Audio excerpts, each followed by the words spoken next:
اس میں کوئی اختلاف نہیں ہے مسلمانوں کے درمیان اس عقیدے میں کہ سیدنا ابوبکر صدیق رضی اللہ تعالی عنہ انبیاء علیہم الصلاۃ والسلام کے بعد، تمام نبیوں کے بعد اس کائنات کے افضل ترین انسان ہیں، افضل ترین انسان، سب سے بڑے آدمی ہیں، اور آپ کی نبی کریم صلی اللہ علیہ وسلم کی جانشینی اور خلافت جو آپ کے بعد ان کو ملی، اور آپ کے کندھے پر جو صحابہ نے اپنے اجماع سے یہ ذمہ داری رکھی، اس جانب رسول اللہ صلی اللہ علیہ وسلم کی بہت ساری احادیث میں اشارے موجود تھے، جس سے صاف پتہ چلتا ہے کہ رسول اللہ صلی اللہ علیہ وسلم کی منشا یہ تھی کہ ان کے بعد حضرت ابو بکر ہوں گے، اور ان کے بعد حضرت عمر ہوں گے، اس کے بعد عثمان ہوں گے، پھر حضرت علی ہوں گے. یہ احادیث میں انشاءاللہ یہ بات آ جائے گی. حضرت ابو بکر رضی اللہ تعالیٰ عنہ کا نام کیا تھا؟ امام بخاری یہ کہتے ہیں کہ ان کا نام جو تھا وہ عبداللہ تھا، اور بعض کہتے ہیں کہ عبد الکعبہ تھا، اور بعض لوگ کہتے ہیں کہ ان کا نام جو تھا وہ عتیق تھا. تو 3 ناموں کا ذکر آپ کے آتا ہے. پھر کچھ لوگ کہتے ہیں کہ یہ ان کے القاب تھے. اور ان کے والد کا نام ابو قحافہ تھا، حضرت ابو بکر کے والد کا نام. اور حضرت ابو بکر صدیق رضی اللہ تعالی عنہ حضرات خلفائے اربعہ میں سے وہ واحد شخص ہیں چاروں میں سے جن کے والد اور والدہ دونوں مسلمان ہوئے. والد بھی مسلمان ہوئے، والدہ بھی مسلمان ہوئی، اور اولاد بھی ساری مسلمان ہوئی. اس کا ذکر مختلف چیزوں میں انشاءاللہ آتا رہے گا. اچھا، یہ جو پہلی روایت آج انشاءاللہ ہمارے سامنے ہے وہ کب کی ہے؟ اس بارے میں حضرات محدثین کے ایک سے زیادہ اقوال ہیں. بعض کی رائے یہ ہے کہ یہ روایت جو ہے یہ رسول اللہ صلی اللہ علیہ وسلم کے وصال سے 5 دن پہلے کی ہے. ایک حدیث اس بارے میں بھی آتی ہے، بعض میں آتی ہے کہ ذرا زیادہ پہلے کی ہے، مدینہ منورہ کی. وہ کیا ہے؟ عن ابی سعید الخدری رضی اللہ عنہ قال خطب رسول اللہ صلی اللہ علیہ وسلم الناس وقال. ابو سعید الخدری رضی اللہ تعالیٰ عنہ فرماتے ہیں کہ نبی کریم صلی اللہ علیہ وسلم نے لوگوں سے خطاب فرمایا. ایک اور روایت میں آتا ہے کہ جلس علی المنبر، ممبر پہ تشریف فرما ہوئے اور آپ نے خطاب فرمایا. آپ وقتاً فوقتاً خطابات فرمایا کرتے تھے. اس میں آپ نے جو الفاظ کہے اس پہ غور کیجئے گا کہ آپ نے فرمایا کہ ان اللہ خیر عبدا بین الدنیا و بین ما عندہ، کہ اللہ تعالیٰ نے ایک بندے کو یہ اختیار دیا کہ وہ دنیا میں مزید رہنا چاہتا ہے یا اللہ کے پاس آنا چاہتا ہے. خیرہ کا مطلب ہوتا ہے اختیار دینا. خیر عبدا بین الدنیا و بین ما عندہ، جو اللہ کے پاس ہے یعنی اللہ کے پاس جانا پسند کرے گا وہ بندہ، یا ابھی دنیا میں رہنا چاہے گا. ایک بندے کو اللہ نے اختیار دیا. کہا کہ فاختار ذلک العبد ما عند اللہ، اس اختیار کے ملنے پر اس بندے نے اللہ کے پاس جانے کو پسند کر لیا. جو اللہ کے پاس ہے اس نے اس آپشن کو لے لیا. اس کو 2 آپشن دیے گئے تھے، اس نے دوسرا لے لیا. قال، صحابہ کہتے ہیں، یہ راوی کہتے ہیں کہ جیسے ہی حضور نے یہ فرمایا فبکا ابو بکر رونا شروع ہو گئے. اب کہتے ہیں کہ ہم نے کہا کہ فعجبنا لبکائہ، ہمیں حیرت ہوئی کہ اس میں رونے کی کیا بات ہے. ایک اور روایت میں اسی روایت جس طرح مختلف الفاظ مختلف، جو کئی صحابہ بیٹھے تھے، بہت سارے لوگ روایت کرتے ہیں اس کو. تو دوسری روایت میں کہتے ہیں ہم نے کہا کہ انظر لہذا، اس بزرگ کو دیکھو، بزرگوں کو دیکھو. انظر لہذا شیخ، ان بزرگوں کو دیکھو یہ رو رہے. ہم سب کو کہتے ہیں اس پہ تعجب ہوا کہ روئے کیوں؟ حضور تو ایک بندے کی بات فرما رہے، اور بندے نے صحیح فیصلہ کیا. اللہ نے کہا دنیا میں رہنا، اللہ کے پاس آنا ہے. بندے سے پوچھا، بندے نے کہا اللہ آپ کے پاس جانا ہے. اب اس میں رونے کی کیا بات ہے؟ تو کہتے ہیں کہ فعجبنا لبکائہ، ہمیں بڑا تعجب ہوا ابو بکر کے رونے پر. اور کہ یخبر رسول اللہ صلی اللہ علیہ وسلم عن عبد خیر. پھر کہتے ہیں کہ ایک حضور نے بات فرمائی ہے تو اس میں کیوں روئے؟ تو کہتے ہیں کہ پھر ہمیں پتہ چلا کہ فکان رسول اللہ صلی اللہ علیہ وسلم هو المخیر. پھر ہمیں پتہ چلا یہ تو رسول اللہ صلی اللہ علیہ وسلم اپنی بات فرما رہے تھے. مخیر کا مطلب جس کو اختیار دیا گیا. تو یہ تو آپ تھے جن کو یہ اختیار دیا گیا کہ دنیا میں رہنا چاہیں گے یا تشریف لے جانا چاہیں گے. تو کہا کہ وَكَانَ أَبُو بَكْرٍ أَعْلَمَنَا، ابو بکر ہم میں سب سے زیادہ بڑے عالم تھے. عالم کہتے ہیں سب سے بڑے عالم کو، کہ ہم میں سے سب سے بڑے عالم تھے، پہچان گئے کہ نبی کریم صلی اللہ علیہ وسلم نے، جیسے ایک اور روایت میں آتا ہے کہ جب یہ صورت آئی اذا جاء نصر اللہ والفتح ورأیت الناس يدخلون فی دین اللہ افواجا، کہ اس میں کیا ہے؟ صورت میں فتح کی بشارت ہے اور اللہ کے دین میں لوگوں کے فوج در فوج داخل ہونے کی بشارت ہے۔ اس صورت کی آمد پر بھی ابوبکر صدیق رونے لگ گئے۔ صحابہ حیران ہوئے کہ اتنی بڑی خوشخبری اللہ سنا رہا ہے، اذا جاء نصر اللہ، اللہ کی نصر، اللہ کی مدد آ رہی ہے، آئی۔ اذا جاء نصر والفتح، فتح کی بشارت، وَيَدْخُلُونَ فِي دِينِ اللَّهِ أَفْوَاجًا، فوج در فوج لوگ اب اللہ کے دین میں آئیں گے۔ تو بکر صدیق کیوں رو رہے؟ بکر صدیق سے لوگوں نے کہا کہ یہ حضور کے جانے کی بات ہے، جب یہ کام جب اس کا آ گیا، اس کا مطلب یہ ہے کہ رسول اللہ صلی اللہ علیہ وسلم کی دنیا میں تشریف آوری کا مقصد پورا ہو گیا۔ جن کا مقصد پورا ہو گیا تو اللہ تو ان کو واپس بلا لیں گے، اس پر روتا ہوں۔ تو کہا کہ وَكَانَ أَبُو بَكْرٍ أَعْلَمَنَا، کیا کہا ابو سعید الخدری جیسے جلیل القدر صحابی نے؟ ابو بکر رضی اللہ تعالیٰ نے ہم سب لوگوں میں سے سب سے زیادہ بڑے عالم، سب سے زیادہ صاحب فراست اور سب سے زیادہ ذی علم تھے۔ پھر کہا کہ فقال رسول اللہ صلی اللہ علیہ وسلم، کہ نبی کریم صلی اللہ علیہ وسلم نے فرمایا ان من امن الناس علی، من کہتے ہیں احسان کو، امن کا مطلب سب سے زیادہ احسان کرنے والا۔ فرمایا کہ امن الناس علی، میرے اوپر سب سے زیادہ احسان کرنے والا، کس اینگل سے؟ فی صحبتہ و مالہ، اپنی صحبت، اپنی رفاقت، اپنی دوستی اور اپنے ساتھ دینے کے اعتبار سے، و مالہ، اور اپنا مال خرچ کرنے کے اعتبار سے۔ کون ہے؟ ابا بکرن، ابا بکرن، کہا کہ ابو بکر ہے۔ امن الناس علیہ، من امن الناس علیہ، لوگوں میں سے سب سے زیادہ مجھ پر احسانات کرنے والا، اپنی دوستی، رفاقت، صحبت اور اپنے مال کے ذریعے ابا بکرن۔ پھر آپ نے ایک بات فرمائی، وَلَوْ كُنْتُ مُتَّخِذًا خَلِيلًا غَيْرَ رَبِّي لَاتَّخَذْتُ أَبَا بَكْرٍ۔ یہ حدیث شریف بخاری میں بھی، حدیث کی دیگر کتابوں میں بھی مختلف الفاظ میں ایک ہی بات ہوئی ہے، مختلف الفاظ میں، لَاتَّخَذْتُ أَبَا بَكْرٍ خَلِيلًا، مختلف چیزیں آتی ہیں۔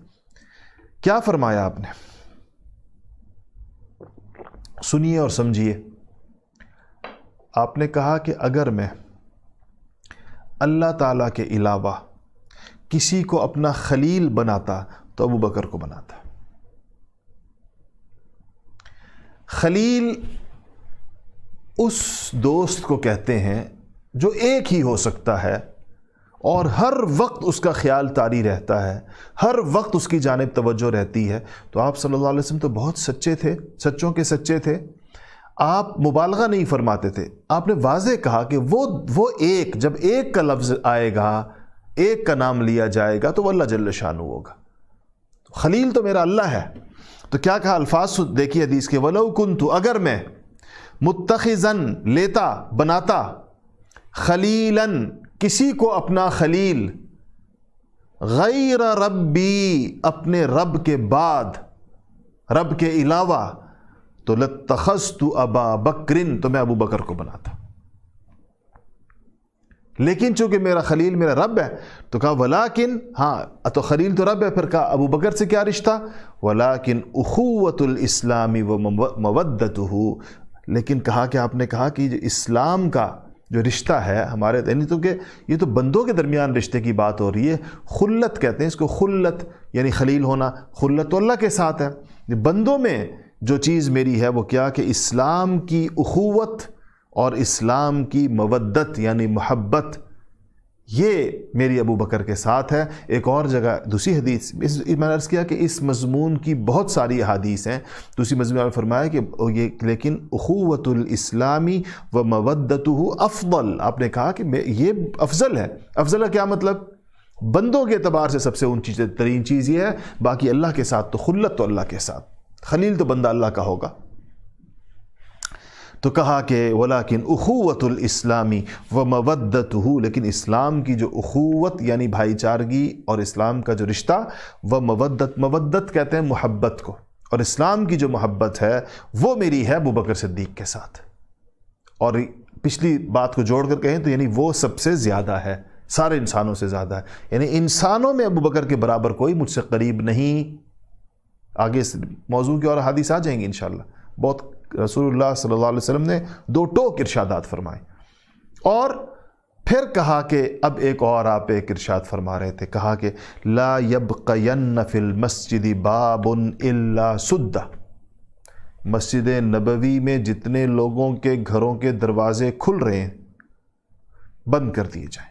سد کہتے بند کر دیں. جتنے لوگوں کے دروازے مسجد نبوی کے صحن میں کھلتے ہیں بند کر دیے جائیں سارے کے سارے، الا باب ابی بکر، سوائے ابو بکر کے دروازے کے. ابو بکر کا دروازہ کھلا رہے گا. میں نے عرض کیا نا کہ وقت نہیں ہوتا کہ ہم اس کی ٹیکنیکل ڈیٹیلز پہ جائیں. یہ خلافت کا اشارہ ہے، اس بات کا اشارہ ہے کہ میرے بعد ابو بکر صدیق خلیفۃ المسلمین ہوں گے، اس لیے ان کو یہ اسپیشل پروٹوکول ہوگا.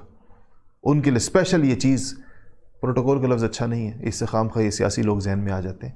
یہ خصوصی امتیاز اور اختصاص، یہ خصوصی فضیلت ان کے لیے کہ جیسے رسول اللہ صلی اللہ علیہ وسلم کا دروازہ مسجد میں ہے ایسے ہی ابو بکر کا دروازہ بھی مسجد میں ہوگا. اللہ اکبر. اس کو کہتے ہیں باب بھی کہتے ہیں. اور اس میں نے عرض کیا تھا کہ کئی حدیثیں، ایک باقی حدیثوں میں خوخہ کا لفظ بھی آتا ہے، خوخۃ ابی بکر الصدیق، کھڑکی. آپ نے دیہاتی گھروں میں دیکھا ہوگا کہ ایک گھر سے دوسرے گھر میں جانے کے لیے ایک چھوٹی سی کھڑکی ہوتی ہے، دروازے سے ذرا سی چھوٹی ہوتی ہے، روزن سا، جس سے ایک گھر سے دوسرے گھر میں لوگ عام طرف دیہاتوں میں جہاں 6-7 گھر رشتہ داروں کے اکٹھے ہوتے ہیں، بھائی کے گھر میں جانا ہے تو دروازے کی بجائے کھڑکی رکھ دی جاتی ہے. ہمارے گاؤں میں بھی ہے. اس کو خوخہ کہتے ہیں. اس وقت مسجد نبوی میں، آپ میں سے جتنے لوگ مسجد نبوی گئے ہیں اچھی طرح جانتے ہیں کہ مسجد نبوی میں جو باب ابی بکر صدیق ہے اس وقت، یہ اس جگہ کے عین سیدھ میں بنایا گیا ہے. اب آپ میری بات غور سے سنیے گا. مسجد نبوی کی جو پرانی ترکی عمارت ہے، پرانی ترکی عمارت جس میں روضہ شریف ہے، اس کے 3 دروازے ہیں. اس طرف سے 2 دروازے ہیں، اس طرف سے، یعنی اس طرف سے میری مراد جہاں سے ہم داخل ہوتے ہیں، اور جہاں سے نکلتے ہیں وہاں سے 2 دروازے ہیں. جہاں سے ہم داخل ہوتے ہیں یہاں سے پہلا دروازہ باب السلام کہلاتا ہے، جس سے صلاۃ والسلام پیش کرنے والے اندر جاتے ہیں. دوسرا دروازہ باب ابی بکر ہے، اور تیسرا دروازہ باب الرحمہ ہے. تو یہ جو باب ابی بکر ہے، یہ اگر آپ اس باب ابی بکر سے سیدھے 90 کے اینگل میں اندر جائیں تو آپ حضرت ابو بکر صدیق کے گھر میں پہنچیں گے، اس حضور کے زمانے کی مسجد سے پہلے. حضور کے زمانے کی مسجد کی علامت ادھر ایک ستون کے اوپر لکھا ہوگا، ستونوں کی پوری قطار پہ لکھا ہوا ہوگا، ھذا حد مسجد النبی صلی اللہ علیہ وسلم. سبز رنگ کی پلیٹیں لگی ہوئی ہیں ان ستونوں کی آخر میں، جہاں ستون جا کر چھت میں پیوست ہو جاتا ہے اس جگہ سبز رنگ کی پلیٹ لگی ہے، اس سے گرد سنہری کنارہ ہے، اس پہ لکھا ہے ھذا حد مسجد النبی. آپ جائیں، جیسے ہی وہ والا آ جائے آپ کے سامنے، وہ جو حد آ جائے، اس حد سے پہلے گویا آپ حضرت ابوبکر کے گھر میں کھڑے ہوئے. یہ گھر تھا حضرت ابوبکر کا. اس دروازے کو کہا تھا بند نہیں ہوگا. تو حضور کے اتنا واضح ارشاد ہے نا کہ نہیں بند ہوگا ابو بکر الا باب ابی بکر. دوسری روایت میں الا خوخۃ ابی بکر.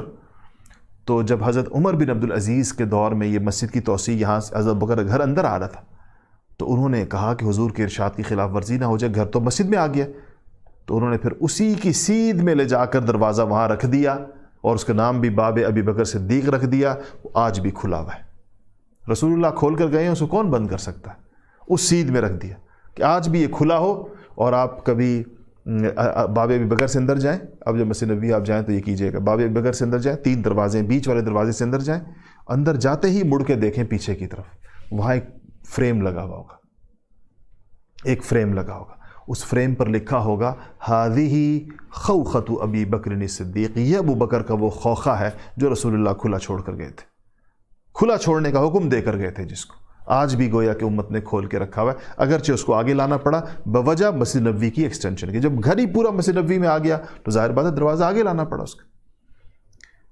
یہ گھر حضرت بکر صدیق رضی اللہ تعالی عنہ سے حضرت حفصہ رضی اللہ تعالیٰ عنہ نے خرید لیا تھا بعد، اور پھر ان سے عمر بن عبدالعزیز نے لیا تھا مسجد میں توسیع کے لیے.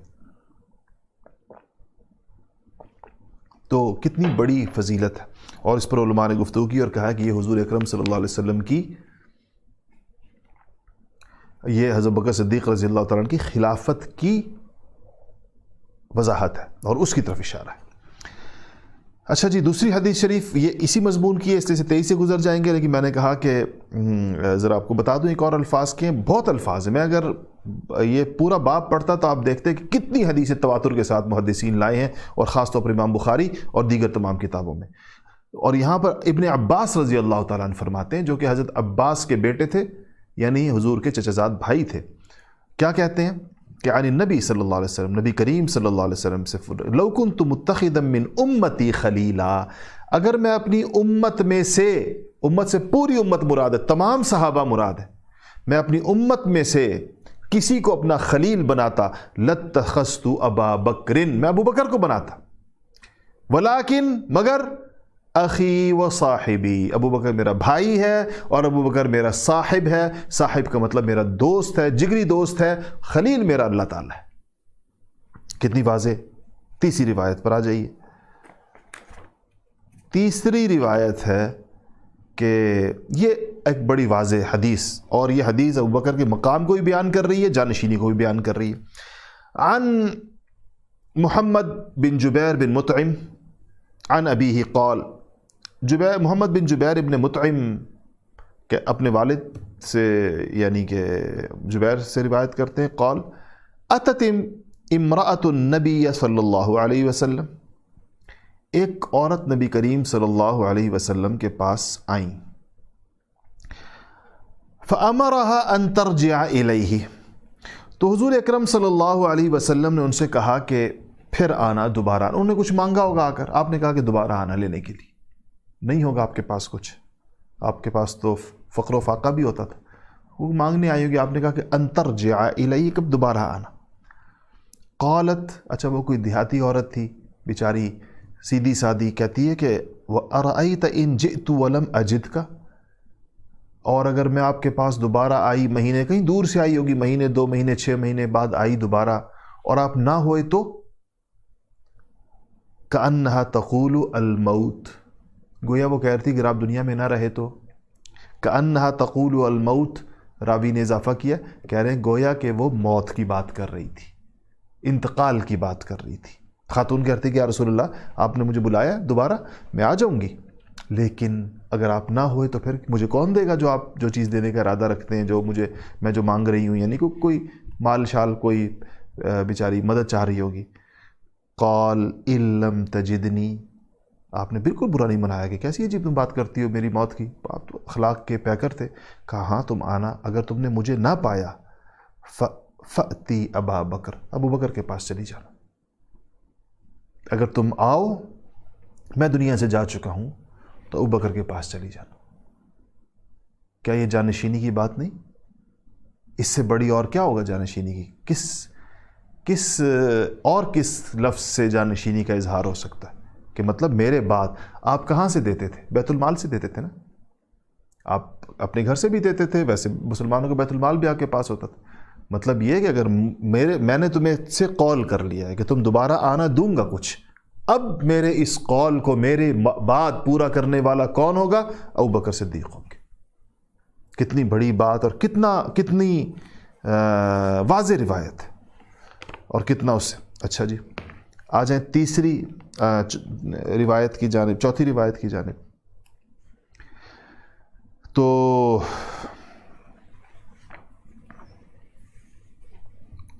کیا ہے؟ یہ ایک واقعہ ہے، اور واقعہ بڑا ہی دلچسپ ہے. اور جب میں واقعہ سناتا ہوں تو بچوں کو متوجہ کر لیا اگر ان کو بہت سی باتیں، ویسے تو بیچاروں کو مشکل ہوتی ہوگی ساری بات سنی، واقعات ان کو جو ہے نا وہ یاد رہتے ہیں. اچھا، یہ حضرت ابو درداء مشہور صحابی ہیں، ابو درداء بھی ان کی اہلیہ ام درداء بھی.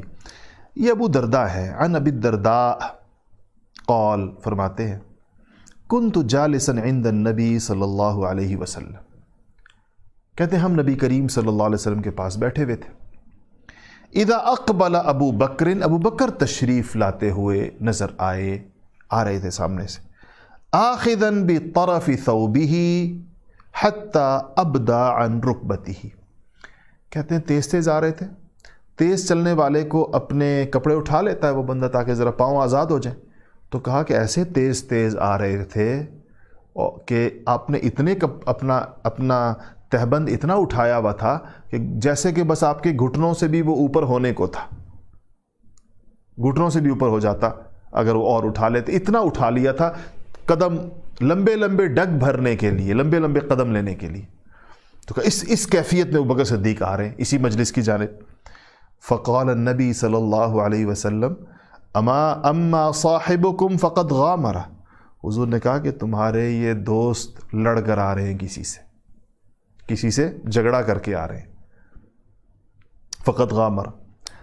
تو فسلم، ابوبکر صدیق تشریف لائے، سلام کلام ہوا، سلمت سلام کیا. قال، پھر کیا کہا کہ انی کان بینی و بین ابن الخطاب شیء، کہ رسول اللہ میری اور خطاب کے بیٹے کے درمیان بات چیت ہو گئی، کچھ بڑھ گئی.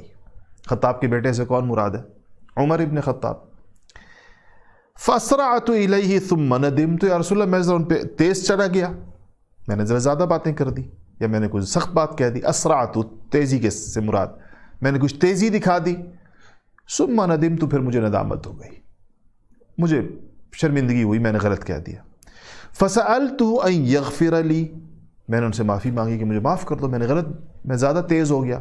میں نے کہا فسألته، ان سے سوال کیا، منت کی، ان یغفر لی، معاف کر دو مجھے. فابى علی، کہتے ہیں انہوں نے انکار کر دیا معاف کرنے سے.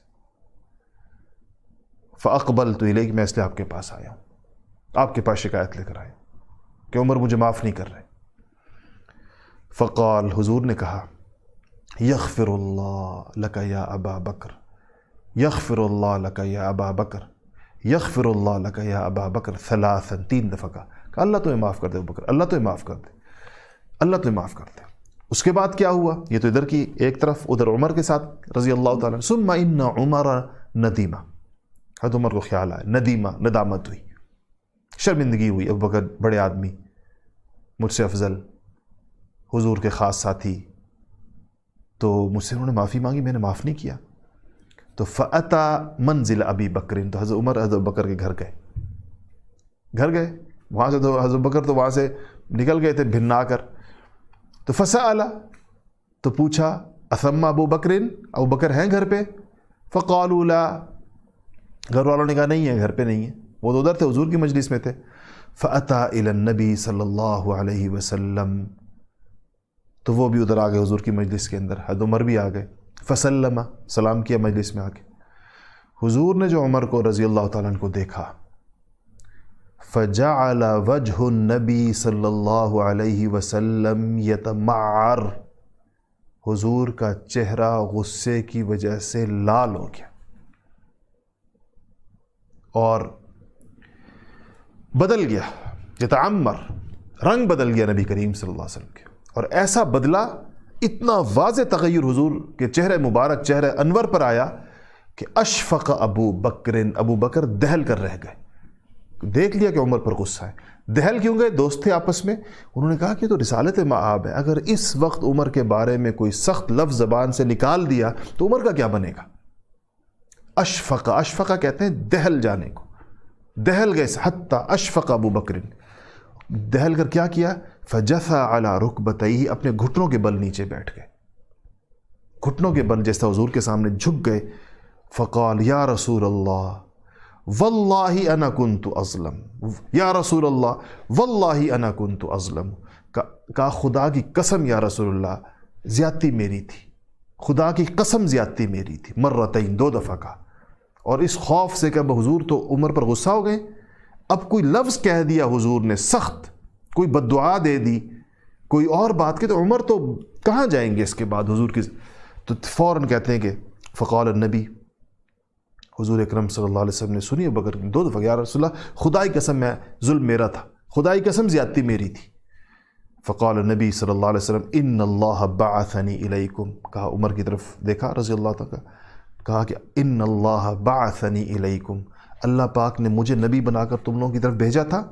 فقلتم کذبت، جب میں نے اپنی دعوت تم لوگوں کو پہنچائی تم سب نے کہا کہ تم جھوٹ بولتے ہو. وقال ابو بکر صدقہ، یہ ابو بکر نے مجھے کہا آپ سچ کہتے ہیں. وواسانی بنفسہ ومالہ، نچھاور کر دیا ابو بکر نے اپنی جان اور اپنا مال میرے اوپر. وواسانی بنفسہ ومالہ، اپنا نفس، اپنی جان، اپنی عزت و آبرو، ومالہ اور اپنا مال ابو بکر نے میرے اوپر نچھاور کر دیا. فہل انتم تارکو لی صاحبی، فہل انتم تارکو لی صاحبی مرتین، کہا کہ کیا تم لوگ صاحبی، میرے اس دوست کو میری وجہ سے، میرا لحاظ کر کے، میری رعایت کر کے چھوڑ نہیں سکتے کہ اس کو تکلیف نہ پہنچاؤ؟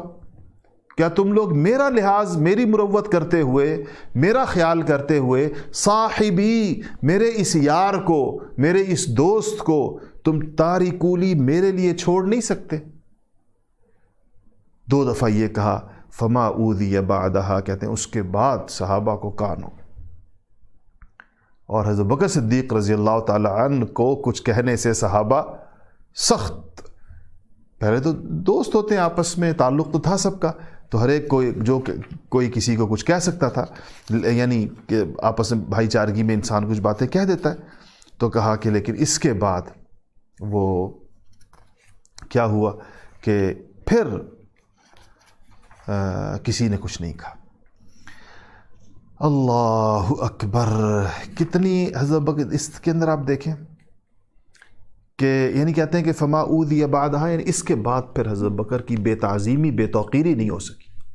کسی نے برابری کی سطح پر جا کر پھر آپ کے ساتھ جھگڑا نہیں کیا. یہ اسی قسم کا واقعہ جو ہے وہ نبی کریم صلی اللہ علیہ وسلم کے سامنے ایک اور صحابی کے ساتھ بھی پیش آیا تھا، اور تو ان کا نام تھا حضرت ربیعہ ابن جعفر. وہاں پر بھی نبی کریم صلی اللہ علیہ وسلم نے تو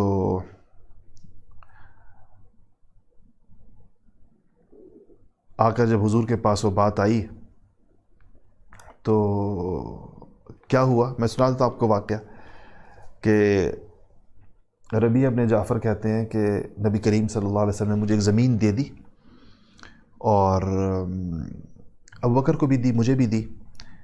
تو ہمارا ایک کھجور کے ایک پھلدار درخت کے اوپر اختلاف ہو گیا.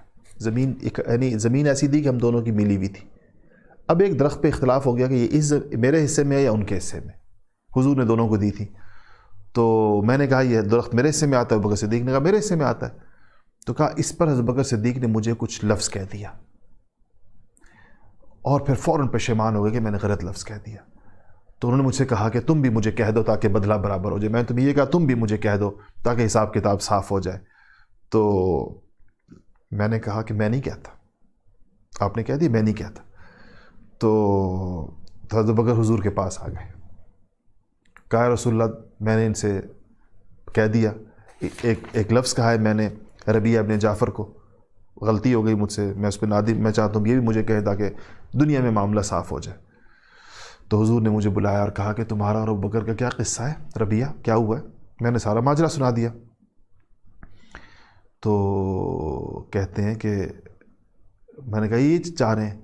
تو کہا کہ مجھے حضور نے کہا کہ نہیں، تم ابو بکر کو ایسا کوئی لفظ مت کہنا، ہاں یہ کہو کہ ابو بکر اللہ آپ کی مغفرت کرے.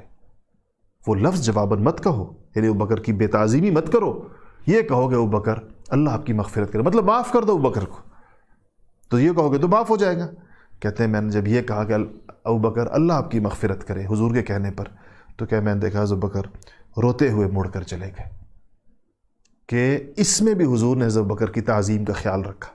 ربیعہ کو یہ اجازت نہیں دی کہ ابو بکر کو جواباً وہ لفظ کہہ دیں جو ابو بکر نے ان کو کہا ہے، حضور نے اجازت نہیں دی. سوچیں وہ لوگ کتنے بدبخت ہیں جو آج حضرت بکر صدیق پہ زبانیں نکالتے.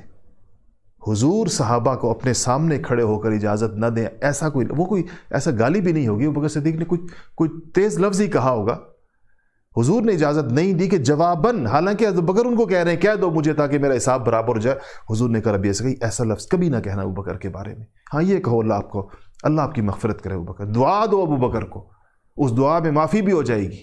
تو ربیہ کہتے ہیں کہ میں نے ویسے ہی کہا جیسے حضور اکرم صلی اللہ علیہ وسلم نے مجھے فرمایا تھا۔ تو کیسی وہ بات ہے کہ نبی کریم صلی اللہ علیہ وسلم کو ابو بکر کی عزت کتنی پیاری تھی، ابو بکر کا مقام اور مرتبہ کتنا۔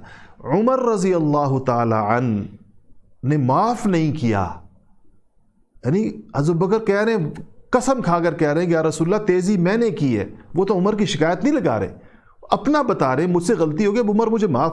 عمر کے معاف نہ کرنے پر حضور اتنے سخت غصہ ہوئے عمر فاروق جیسے آدمی کو جو حضرت بکر کے بعد دوسرے نمبر پر ہے، اور یہ حضرت ربیہ تو کوئی اتنے معروف صحابی نہیں ہیں، ان کو تو کہا کہ تم تو کچھ بالکل نہ کہو، یہ دعا دو ابو بکر کو اس کے اوپر۔ اس سے آپ اندازہ لگائیں کہ اگر آج کوئی شخص سیدنا ابو بکر صدیق رضی اللہ تعالیٰ عنہ کی بارے میں کوئی معمولی سا بھی کلمہ نکالتا ہے اپنی زبان سے، حضور کے دل کو کتنی بڑی تکلیف پہنچتی ہوگی، اور یہ حضور کے سامنے قیامت کے دن کیا جواب دیں گے اس بات کا۔ آج اگر کوئی سیدنا ابو بکر صدیق رضی اللہ تعالیٰ عنہ کے بارے میں معمولی سی بھی ایسی بات کہہ دے جو ان کی شان کے شائن شان نہ ہو، اتنا یہ حساس معاملہ ہے، اور اس لیے میں آج یہ احادیث کا انتخاب کیا کہ آپ لوگوں کو پتہ چلے کہ اس بارے میں خود رسول اللہ صلی اللہ علیہ وسلم نے کیا فرمایا۔ آئے اگلی حدیث 5ویں۔ عمرو بن العاص رضی اللہ تعالیٰ عنہ فرماتے ہیں، فاتح مصر عمرو بن العاص، ان النبی صلی اللہ علیہ وسلم بعثہ علی جیش ذات السلاسل، ان کو حضور نے ایک مارکے میں امیر بنا کر بھیجا۔ اچھا، ان کو اس امیر چونکہ بڑا بنایا اس کے لیے تو ان کا یہ خیال ہوا کہ شاید میں حضور صلی اللہ علیہ وسلم کو شاید بہت زیادہ محبوب ہوں۔ انسان کو حضور کے اخلاق ایسے تھے، ہر بندے کو یہ خیال ہوتا تھا میں حضور کو سب سے زیادہ محبوب ہوں۔ تو کہتے ہیں میں حضور کے پاس آیا اور میں نے ایک سوال کر دیا عجیب سا۔ اب سنیے سوال کتنا واضح اور دو ٹوک ہے۔ فقلت، میں نے کہا کہ ای الناس احب الیک یا رسول اللہ، یا رسول اللہ اس پوری انسانیت میں سے، ناس کس کو کہتے ہیں؟ سارے انسان، روئے زمین کے تمام انسان، مسلمان بھی نہیں کہا، الناس لوگ، احب الیک سب سے، اس پوری انسانیت میں سے یا رسول اللہ آپ کو سب سے زیادہ محبت کس سے ہے؟ سب سے زیادہ محبوب کون ہے آپ کا یا رسول اللہ؟ قال، آپ نے کیا کہا؟ عائشہ، عائشہ، عائشہ، عائشہ۔ فقلت، کہتے ہیں میں نے کہا کہ من الرجال یا رسول اللہ مردوں میں سے؟ فقال، آپ نے کہا ابوہا، عائشہ کے ابا، ابوہا عائشہ کے ابا۔ قلت، کہتے ہیں میں نے کہا کہ ثم من، اس کے بعد کون یا رسول اللہ؟ قال عمر بن الخطاب، عمر بن الخطاب، مردوں میں سب سے زیادہ محبت ابو بکر سے ہے، پھر کس سے؟ عمر ابن خطاب سے۔ فعد رجالا، اس کے بعد یہ اور بھی پوچھتے رہے لیکن عمر بن العاص نے اگلی بات نہیں کی، کہا اس کے بعد، یعنی ایسے لگتا ہے کہ انہوں نے اس کے بعد کئی دفعہ کہا ہے ثم من، ثم من، ثم من، پھر کون یا رسول اللہ، پھر کون یا رسول اللہ، پھر کون یا رسول اللہ، لیکن بات یہ ختم کر دی، کہا فعد رجالا، اس کے بعد آپ نے کئی لوگ اور بھی فرمائے کہ پہلے نمبر پہ ابو بکر ہے، پھر عمر ہے، پھر یک کے بعد دیگرے، آپ نے کئی نام لیے، لیکن عمر بن العاص کی روایت کے اندر ان کے نام موجود نہیں ہیں۔ اگر دیگر روایات کو آپ ساتھ جوڑ دیں اس موقع کی تو وہ وہی ترتیب بنے گی کہ پھر آپ نے عثمان کہا ہوگا، پھر آپ نے علی کہا ہوگا، اس کے لیے آپ اس سے موافقت رکھنے والی بہت ساری حدیثیں لائیں گے۔ صاف آپ کو پتہ چلے گا کہ آپ اپنی محبت کا، اپنے تعلق کا جب اظہار کرتے تھے تو وہ اسی طرح کرتے تھے جس ترتیب کے ساتھ خلافت چلی ہے، اور یہ ان لوگوں کی افضلیت کی بھی درجہ بدرجہ دلائل ہیں سارے کے سارے۔ سن لیا آپ نے یہ روایت بھی۔ 6ٹھی روایت پر آ جائیے۔ اللہ اکبر، کیا کہا رسول اللہ نے؟ حضرت ابو ہریرہ رضی اللہ تعالیٰ عنہ کی روایت۔ اچھا جی، تو آپ نے کہا کہ ان ابا ہریرہ رضی اللہ عنہ قال سمعت رسول اللہ صلی اللہ علیہ وسلم یقول، ابو ہریرہ کہتے ہیں میں نبی کریم صلی اللہ علیہ وسلم کو فرماتے ہوئے سنا، من انفق زوجین من شیء من الاشیاء فی سبیل اللہ، کہ جس شخص نے اللہ کے رستے میں کسی چیز کا جوڑا خرچ کیا، زوجین جوڑے کو کہتے ہیں، من انفق جس نے خرچ کیا، زوجین من شیء جوڑا، جوڑے کے کیا مطلب؟ 2 بیل، 2 بکریاں، 2 جوڑے کپڑے، 2 درہم، 2 دینار، اور اس 2 چیز کوئی بھی آپ لے لیں، شیء من الاشیاء کوئی بھی چیز ہو، فی سبیل اللہ اللہ کے رستے میں، دعی من ابواب پکارا جائے گا وہ دروازوں سے، کس کے دروازوں سے؟ یعنی الجنہ، کس کے دروازوں سے؟ دروازے کے جنت کے دروازوں سے، یعنی ہر دروازہ اس کو پکار، سخی کو دروازے پکاریں گے اور کیا کہیں گے؟ یا عبد اللہ ھذا خیر، ہر دروازہ کہے گا اے عبداللہ ادھر سے آ جاؤ، اے عبداللہ ادھر سے آ جاؤ، عبداللہ ادھر سے آ جاؤ، عبداللہ، اے اللہ کے بندے اس دروازے سے، ھذا خیر یہ اچھا ہے ادھر سے آ جاؤ، دروازہ چاہے گا کہ مجھے اس کی خدمت کا موقع ملے کہ میرے ذریعے سے یہ اندر جائے۔ پھر کہا کہ فمن کان من اہل الصلاۃ، جس کا دل نماز سے بڑا لگا ہوگا، پکا نمازی ہوگا، تہجد گزار ہوگا، اشراق، چاشت، اوابین، بس نمازوں سے جس کی خاص رغبت ہوگی، دعی من باب الصلاۃ، اس کو نمازوں کے دروازے سے جنت کی طرف بلایا جائے گا۔ ومن کان من اہل الجہاد، اور جو مجاہد فی سبیل اللہ ہوگا، اللہ کے راستے میں لڑنے والا ہوگا، دعی من باب الجہاد، اس کو جہاد کے باب سے بلایا جائے گا۔ ومن کان من اہل الصدقہ، اور جو صدقے کا بڑا شوقین ہوگا، دعی من باب الصدقہ، اس کو صدقے کے دروازے سے بلایا جائے گا۔ ومن کان من اہل الصیام، جو روزوں کا بڑا شوقین ہوگا، دیکھیں یاد رکھیں صرف فرائض کی بات نہیں، فرض روزے تو سب رکھتے ہیں، مطلب جس کی زندگی میں روزوں کی کثرت ہوگی، فرض بھی رکھتا ہے، نفل بھی رکھتا ہے، پیر کو بھی رکھتا ہے، جمعرات کو بھی رکھتا ہے، ایام 20 کے 13 14 15 کے بھی رکھتا ہے، روزے خوب اس کو ذوق اور لگاؤ ہے روزوں سے، تو کیا کہ وہ دعی من باب الصیام و باب الریان، اس کو روزے کے دروازے سے بلایا جائے گا اور اس کا نام ہوگا باب الریان۔ ریان کہتے ہیں سیر کر دینے والا، سیراب کر دینے والا۔ روزے دار پیاسا ہوتا ہے نا، اس کو بالکل اس کی اس پیاس کے لحاظ سے دروازے کا نام رکھا گیا کہ وہ روزے دار نے اللہ کے لیے بھوک اور پیاس برداشت کی، اب اللہ سیراب کرے گا، اب اللہ سیر کرے گا اس کو۔ فقال ابو بکر، تو ابو بکر صدیق رضی اللہ تعالی عنہ نے کہا کہ ما علی ھذا الذی یدعى من تلک الابواب من ضرورہ، تو کہا کہ جس کو اتنے سارے دروازوں سے بلایا جائے گا تو اس کو پھر کیا پریشانی ہوگی، اس کو پھر کیا خوف ہوگا، اس کو کیا مسئلہ ہوگا، یعنی گویا کتنا خوش قسمت ہوگا کہ جس کو ہر اس کا دروازہ بلا رہا ہے، گویا جنت اس کو بلا رہی ہے۔ پھر ایک سوال کیا، قال ابو بکر نے پوچھا کہ هل يدعى منها كلها احد یا رسول اللہ، یا رسول اللہ کوئی شخص ایسا بھی ہوگا کیا جس کو یہ سارے دروازے مل کر پکار رہے ہوں؟ قال حضور نے کہا کہ آپ نے کیا کہا؟ نعم، آپ نے کہا ہوگا۔ وَأَرْجُو أَن تَكُونَ مِنْهُمْ یا ابا بکر، اور مجھے اللہ سے امید ہے کہ تم ہو وہ شخص، تم ان میں سے ایک ہو، تم بھی ان میں سے ہو جن کو یہ سارے دروازے مل کر پکاریں گے۔ وَأَرْجُو، میں امید کرتا ہوں یا میں امیدوار ہوں، مجھے توقع ہے پوری کی پوری، ان تکون منہم، کہ تم ان میں سے ہو، یا ابا بکر، اے ابو بکر تم بھی ان میں سے ہو۔ اس سے زیادہ واضح جنت کی بشارت کیا ہوگی؟ صرف جنت کی بشارت نہیں ہے، دروازوں کا بھی بتا دیا کہ جنت کے تمام دروازوں سے پکارے جائیں گے۔ کتنی بڑی فضیلت ہے سیدنا ابو بکر صدیق رضی اللہ تعالیٰ عنہ کی۔ اچھا جی، اس کے بعد 7ویں روایت، 7ویں، مجھ سے ذرا احادیث بعض اوقات آگے پیچھے ہو جاتی ہیں تو اچھا جی، جی تھوڑی سی اس کو، کیونکہ آپ کے پاس ترتیب سے ہے نا، ورنہ میرے ذہن میں لیکن اس میں یہ ہو جاتا ہے کہ آپ کو تاکہ مشکل نہ ہو، مجھ سے روایتیں بعض اوقات تھوڑی سی آگے پیچھے ہو جاتی ہیں۔ اچھا جی،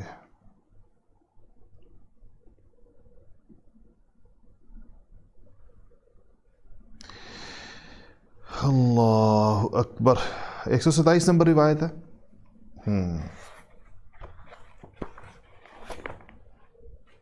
اچھا جی، یہ بہت ہی واضح روایت ہے انس بن مالک رضی اللہ تعالی عنہ سے، حدثهم ان النبی صلی اللہ علیہ وسلم صعد احدا، کہتے ہیں نبی کریم صلی اللہ علیہ وسلم ایک دن احد پہاڑ پر تشریف لے کر گئے، وابو بکر وعمر وعثمان، آپ کے ساتھ کون کون ہے؟ ابو بکر وعمر وعثمان، حضور اور یہ تین حضرات۔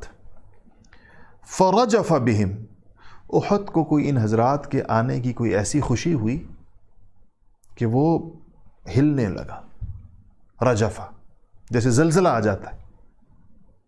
فقہاء محدثین نے اس پہ لکھا ہے کہ بعض تو کہتے ہیں کہ زلزلہ آیا، بعض کہتے ہیں نہیں، احد آپ کی آمد کی خوشی سے سرشار ہو کر جھوما، اسی لیے تو آپ نے فرمایا کہ یہ احد ہے، ہم اس سے محبت کرتے ہیں، یہ ہم سے محبت کرتا ہے۔ صحیح حدیث ہے احد کے بارے میں کہ احد ہم سے محبت کرتا ہے، ہم احد سے محبت کرتے ہیں۔ تو جب محبت والا محبت والے کے پاس جاتا ہے تو کچھ حرکت تو ہوتی ہے، تو اس نے وہ جھوما، ہلا، لیکن شاید وہ زیادہ ہلا، صحابہ کے ڈگمگانے کا شاید خطرہ ہوا ہوگا یا جو بھی وجہ ہوگی، تو آپ نے فرمایا کہ اثبت احد، آپ نے احد ٹھہر جاؤ، رک جاؤ، فَإِنَّمَا عَلَيْكَ نَبِيٌّ، تمہارے اوپر ایک نبی ہے، وَصِدِّيقٌ، ایک صدیق ہے، وَشَهِيدَانِ، دو شہید ہیں تمہارے اوپر۔ حضرت عمر بھی شہید ہوئے، عثمان بھی شہید ہوئے، ابوبکر صدیق، ایک تو ابوبکر کا نام نہیں لیا، کہا صدیق۔ صدیق کیا ہوتا ہے؟ اگر آپ آج وقت ہوتا تو میں آپ کو بتاتا کہ صدیق سے کیا مراد ہوتی ہے، اور یہ نبوت کے بعد کا درجہ ہے۔ تو کہا کہ تمہارے اوپر اتنے، ایک نبی ہے، ایک صدیق ہے، دو شہید ہیں تمہارے اوپر، تو تم اتنا نہ ہلو کہ ان کو کوئی تکلیف پہنچے۔ اللہ اکبر، اللہ اکبر۔ اگلی روایت، یہ کتنی واضح روایت ہے، اور آپ کو پتہ ہے روایت کس سے ہے؟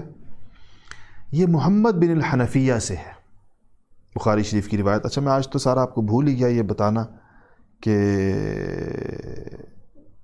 حدیث نمبر کون سی ہے، بہرحال سارا بخاری کا باب ہے، فضائل اصحاب النبی، ساری روایات وہاں سے لی ہیں میں نے، اگر آپ کہیں تو سب کا بتا دیتا ہوں۔ پہلی حدیث جو تھی وہ بخاری شریف کی روایت نمبر 3654، پھر 3656، پھر 3659، پھر 3661، پھر 3662، پھر 3666، پھر 3675 تھی۔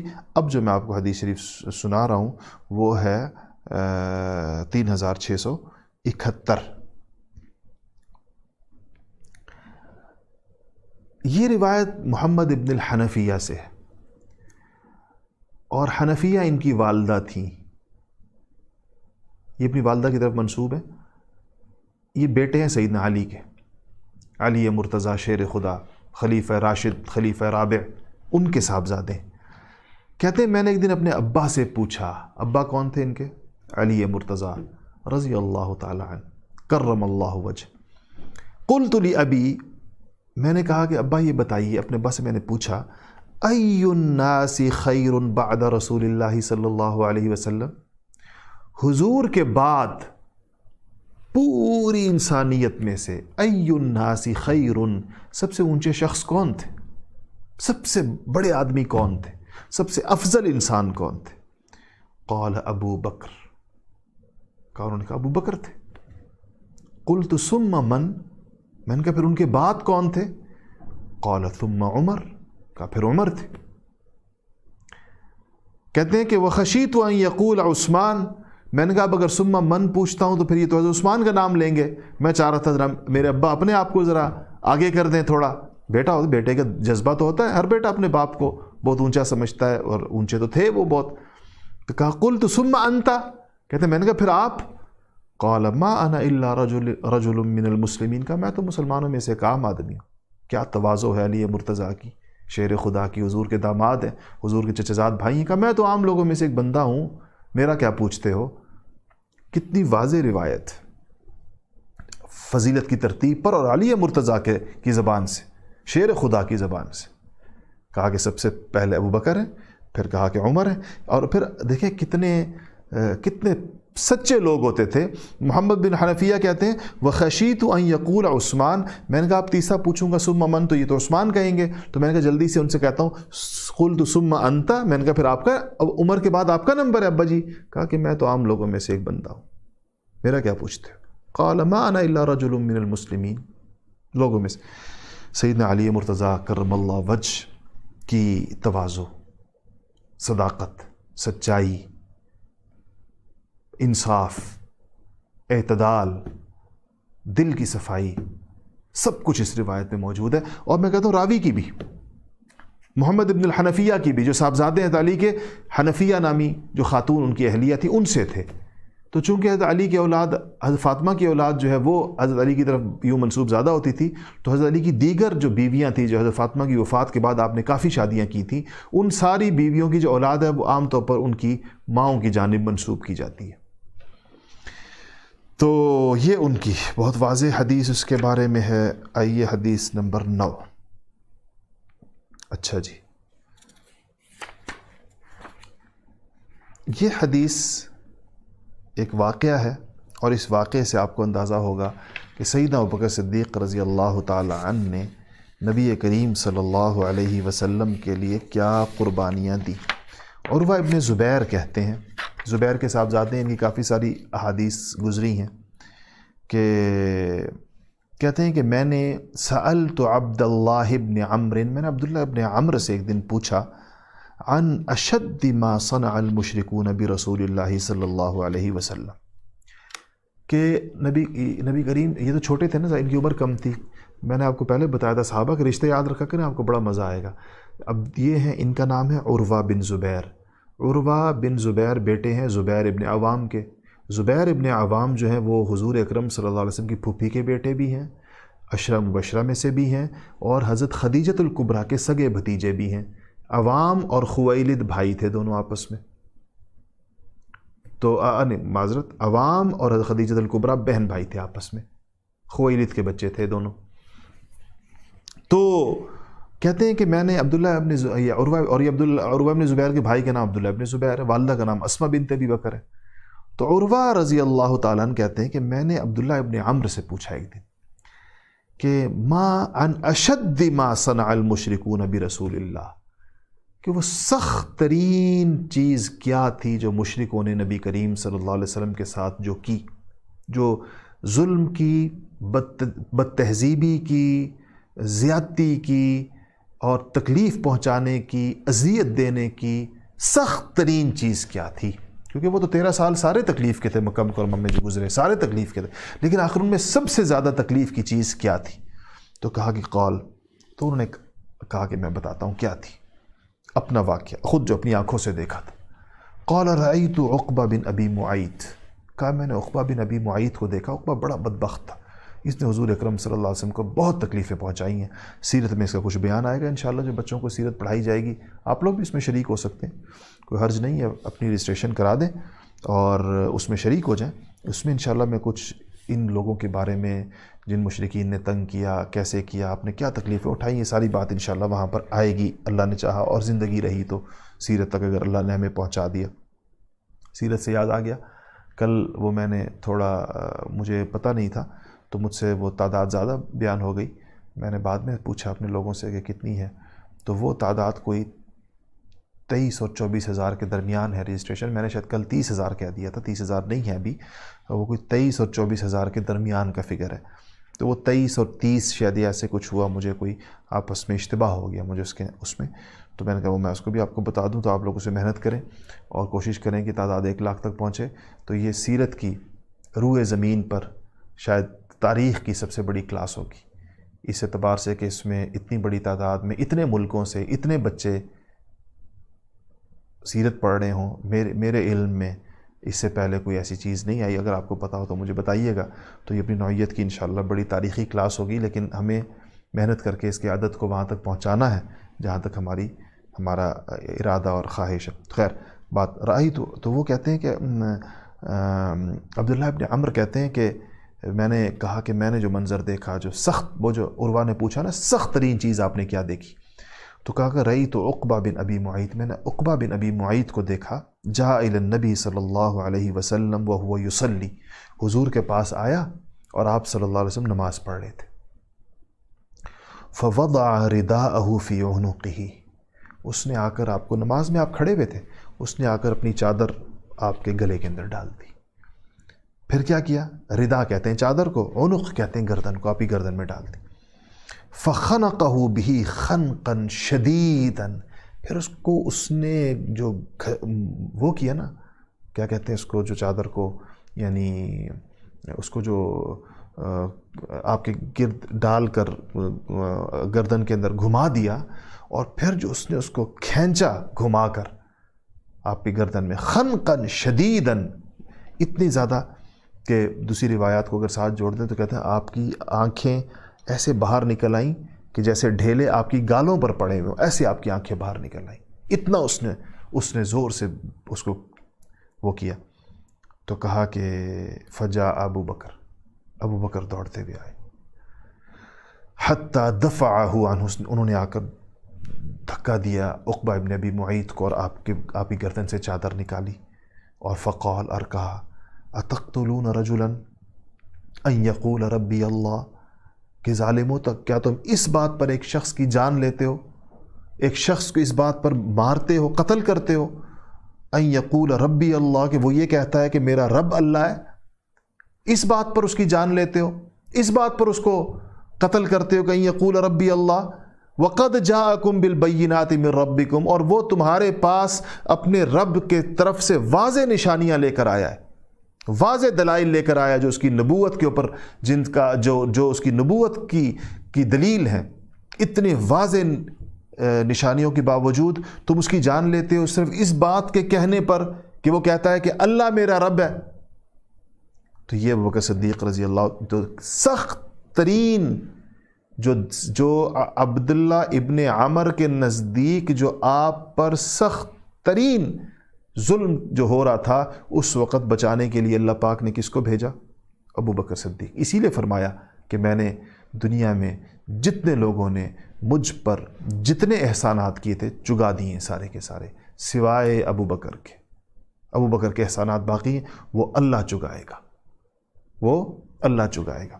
آخری حدیث، ہمارا وقت بالکل ختم ہو رہا ہے، آخری حدیث آج کی جو ہے وہ میں آپ کو وہ واقعہ سناتا ہوں جو آپ نے کہا، اور اس پر قرآن کی آیت ہے کہ جہاں آپ کو ثانی الاثنین کہا گیا، تو وہ کیا ہوا کہ جب آپ ہجرت کی رات سیدنا ابوبکر صدیق کے گھر آپ آئے تھے، حضرت ابوبکر صدیق انتظار میں تھے کہ حضور کے ساتھ ہجرت کروں گا، تو اللہ تعالیٰ نے یعنی یہ جو امانت تھی حضور کی، یہ آپ صلی اللہ علیہ وسلم نے ایک اور موقع کے اوپر، جب ابوبکر کے احسانات میں مال کا احسان، صحبت کا احسان، ایک اور حدیث میں جو امام بخاری بھی اس کو لائے ہیں اور دیگر محدثین بھی لائے ہیں، آپ نے کہا کہ ابو بکر نے ہجرت مجھے کرائی، ابو بکر نے ہجرت میں مجھے سنبھالا۔ وہ سیرت میں پڑھیں گے اگر اللہ تعالیٰ نے موقع دیا کہ ہجرت میں کیا ہوا تھا، تو بہت دلچسپ اور انتہائی سبق آموز چیز ہے وہ ساری۔ تو کہا کہ جب وہ غار ثور میں چلے گئے نا، حضرت بکر کے گھر سے نکلے تھے، حضور اپنے گھر سے نکلے تھے رات کو، اور وہ ریت پھینکتے ہوئے وجعلنا من بین ایدیہم سدا ومن خلفہم سدا فاغشیناہم فہم لا یبصرون کہتے ہوئے نکلے، تو ان کی آنکھوں میں کچھ نظر نہیں آیا۔ سیدھا ابوبکر کے گھر آئے، سیدنا ابوبکر کو لے کر حضرت ابوبکر آپ کو لے کے غار میں آ گئے۔ اچھا، یہ جو غار ثور ہے آج بھی موجود ہے، کبھی مدینہ شریف جائیں تو اس پہ چڑھنے کی کوشش کریں، اس کا غار ہرا سے بھی زیادہ فاصلہ ذرا زیادہ ہے۔ تو غار ثور اور غار ہرا دونوں اپنی اصلی حالت میں موجود ہے۔ غار ہرا جہاں پر وہی آئی، غار ثور جہاں آپ نے 3 دن روپوشی کے گزارے۔ تو وہ اس طرح ہے غار ثور کہ آپ جب یوں جائیں گے نا تو اوپر جائیں تو وہ آگے جا کر جب غار آتا ہے تو وہ نیچے آ جاتا ہے، غار اندر کر کے، یعنی اوپر اونچائی سے یوں نیچائی کی طرف ہے، اندر کر کے غار بنا ہوا ہے، جانے والا اوپر سے سٹیپ ڈاؤن ہوتا ہے۔ تو جب وہ لوگ ڈھونڈنے والے آ گئے غار پر تو آپ لوگ تو نیچے تھے، تو آپ کو نظر آ رہے تھے ان کی ٹانگیں، ان کے پاؤں نظر آ رہے تھے۔ تو ابو بکر نے کیا کہا، یہ ابو بکر عن ابی بکر، یہ حضرت انس ابن مالک فرماتے ہیں، حضرت بکر سے روایت کرتے ہیں، قال قلت للنبی وانا فی الغار، میں نے نبی صلی اللہ علیہ وسلم سے کہا اور میں غار میں تھا، لو ان احدہم نظر تحت قدمیہ لابصرنا، یا رسول اللہ یہ لوگ آ گئے سامنے، یہ ان کے پاؤں ہیں، اگر ان میں سے کسی نے یوں کر کے نیچے دیکھ لیا، لو ان احدہم، کسی نے، نظر تحت قدمیہ، کسی نے اپنے دونوں پاؤں کے نیچے یوں کر کے دیکھ لیا، لابصرنا، تو یہ لابصرنا، تو یہ ہمیں دیکھ لیں گے، ہم ان کو نظر آ جائیں گے۔ فقال، کہا مجھے پیارے حبیب صلی اللہ علیہ وسلم نے فرمایا، ما ظنک یا ابا بکر باثنین اللہ ثالثہما، ابو بکر ان دو کے بارے میں تمہارا کیا خیال ہے جن کا تیسرا اللہ تعالیٰ ہے؟ کہا ہم دو نہیں ہیں، ہمارے ساتھ تیسرا اللہ تعالیٰ ہے۔ تو اپنے ساتھ اور اللہ کے ساتھ، اپنے ساتھ رسول اللہ نے اور اللہ کے ساتھ تیسرا کس کو جوڑا؟ ابو بکر صدیق رضی اللہ تعالیٰ عنہ۔ اذ ہما فی الغار اذ یقول لصاحبہ لا تحزن ان اللہ معنا، قرآن کیا کہتا ہے کہ جب وہ غار میں تھا اور اس نے اپنے صاحب سے کہا، قرآن کہہ رہا ہے اپنے صاحب سے کہا، ابو بکر کی صحبت اور صحابیت پر تو قرآن کی دلیل، اذ یقول لصاحبہ لا تحزن، ابو بکر غم مت کرو، ان اللہ معنا، اللہ ہمارے ساتھ ہے، معنا کہا، یہ نہیں کہا میرے ساتھ، کہا ہم دونوں کے ساتھ ہے۔ تو اللہ، ابو بکر، سیدنا رسول اللہ اور ابو بکر، تینوں کا ذکر حدیث میں بھی اور تینوں کا ذکر قرآن شریف کے اندر۔ کیا اللہ جل شانہ نے فضائل عطا فرمائے۔ الحمدللہ یہ 10 احادیث آج کی پوری ہو گئیں، وقت بھی ہمارا پورا ہو گیا، اس سے مزید گفتگو اور نہیں کرتے۔ سیرت لیکچرز کے اوقات کے بارے میں امریکہ سے، کینیڈا سے، آسٹریلیا سے، مختلف ملکوں سے ہماری ٹیم کو بہت وہ آ رہا ہے کہ ٹائمنگ اس کی جو ہے ہمیں سوٹ نہیں کرتی۔ اب ویسے سب سے بڑی مشکل یہ ہے کہ آپ بتائیں کہ ہم کون سے وقت کو رکھیں جو پوری دنیا کو سوٹ کرے ایٹ اے ٹائم، 80 ملکوں سے 70 ملکوں سے بچے ہیں۔ تو اس کے لیے ہم انشاءاللہ ایک تو ٹائم پر ہم دوبارہ غور کر لیں گے، آپ لوگ اپنی رائے دے سکتے ہیں ٹائم کے بارے میں۔ جو پاکستان، دیکھیں میکسیمم لوگ تو پاکستان سے ہوتے ہیں، سب سے زیادہ تعداد یہیں سے ہوتی ہے، اس کے بعد پھر دنیا کے 60 70 80 ملکوں سے لوگ ہوتے ہیں۔ تو بہرحال آپ وقت کا مشورہ ضرور دے سکتے ہیں کہ جو وقت ساری دنیا کے لیے سب سے سوٹیبل ٹائم آپ کے خیال میں کون سا ہے، تو وہ بتائیے گا۔ دوسرا، ایک تو یہ کر لیں گے، اس کو ہم دوبارہ ریوزٹ کر لیں گے اس فیصلے کو۔ دوسرا یہ ہے کہ انشاءاللہ ہم اس کو تقریباً 20 گھنٹے تک وہ لیکچر اپلوڈڈ رہے گا انشاءاللہ، اس لیے کہ تاکہ مختلف ملکوں کے لوگ اس کو اپنی سہولت سے دیکھ سکیں۔ 20 گھنٹے کے بعد وہ ہٹا دیا جائے گا تاکہ یہ عام وہ لیکچر نہ بن جائے جو ہر ایک کو ہر وقت دستیاب ہے، پھر لوگ اس پہ سنجیدہ نہیں ہوتے، کلاس کا ماحول نہیں بنتا۔ تو ایک انشاءاللہ ذہن میں یہ بات بھی، آپ اپنا مشورہ بھی دے سکتے ہیں۔ اللہ تعالیٰ جو ہے اس کو قبول فرمائے۔ دعا کر لیتے ہیں۔ الحمدللہ رب العالمین والعاقبۃ للمتقین والصلاۃ والسلام علی سید الانبیاء والمرسلین۔ ربنا ظلمنا انفسنا وان لم تغفر لنا وترحمنا لنکونن من الخاسرین۔ اللہم انت ولینا فی الدنیا والآخرہ توفنا مع الابرار والحقنا بالصالحین۔ یا اللہ ہمارے پڑھنا سننا قبول فرما لیں۔ یا رب العالمین ہمیں نبی کریم صلی اللہ علیہ وسلم کی احادیث کے ساتھ قلبی تعلق نصیب فرما دے۔ یہ جن مبارک ہستیوں کا ذکر ہو رہا ہے، یا رب العالمین یا احکم الحاکمین، ہمارا حشر بھی آخرت میں انہی کے ساتھ فرما دے۔ ان سب کی محبت ہمیں نصیب فرما دے۔ ہمارے دل کو صحابہ کی عقیدت اور محبت کے جذبات سے لبریز فرما دے۔ اور یا اللہ یا اللہ یا اللہ، جیسے ان حضرات نے اپنی جان و مال، اپنی عزت و آبرو، اپنی ہر چیز رسول اللہ صلی اللہ علیہ وسلم پہ نچھاور کر دی، ہمیں بھی اپنی ہر چیز دین پر اور رسول اللہ پر لگانے کی اور اللہ پر لگانے کی توفیق نصیب فرما دیں۔ یا اللہ یا اللہ یا اللہ، بیماروں کو شفا عطا فرما دیں۔ اور جو جتنے بھی لوگ جن کے دلوں میں جو جائز حاجات ہیں، جنہوں نے خاص طور پر جو لوگ دعاؤں کے لیے کہتے رہتے ہیں، یا اللہ ان کی دعائیں تجھے معلوم ہیں، اور یا اللہ تو اس کو پورا کرنے پر بھی قادر ہے، سب کی تمام دعاؤں کو یا اللہ قبول فرما لیں۔